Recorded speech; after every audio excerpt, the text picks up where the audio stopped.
রক্তে আমাদের সূচি তিনি করেছেন, তার দিন আমাদের মধ্যে আসবে, যিশুর স্বভাব আমাদের মধ্যে আসবে। তাই আসুন আমরা নিজেদেরকে আরেকটি বার প্রভুকে বলি, প্রভু আমার মধ্যে যে কামনা আছে তুমি নিয়ে নাও, আমার মধ্যে যে ক্রোধ আছে তুমি নিয়ে নাও, আমার মধ্যে যে ক্রোধ লোভ আছে তুমি তা নিয়ে নাও, কাম ক্রোধ লোভ মোহ যা আছে তা তুমি নিয়ে নাও, মাতৃত্ব যা আছে মদ প্রভাব যা আছে তুমি নাও, তোমার শুদ্ধ পবিত্র পবিত্রতা আমাকে দাও প্রভু, তোমার পবিত্রতায় আমাকে পূর্ণ করো, আমাকে পূর্ণ করো, আমাকে পূর্ণ করো।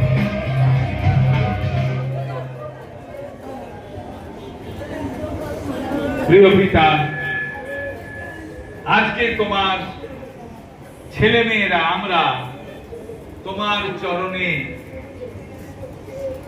আমরা নিজেদেরকে নিবেদন করেছি, পরিবারকে নিবেদন করেছি, আত্মীয় স্বজনকে নিবেদন করেছি।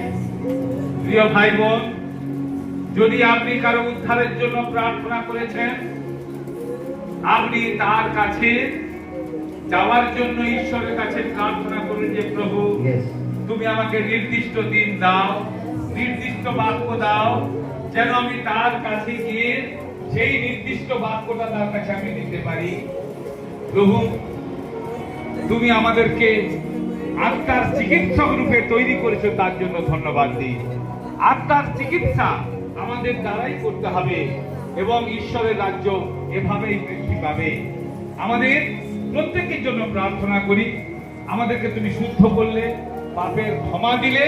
আজকে আমরা বারবার তোমার কাছে পাপের ক্ষমা চাইতে আসবো না, কিন্তু একটা বিষয় চাওয়ার জন্য আসবো, পূর্ণ করো আমায় পবিত্র আত্মায়।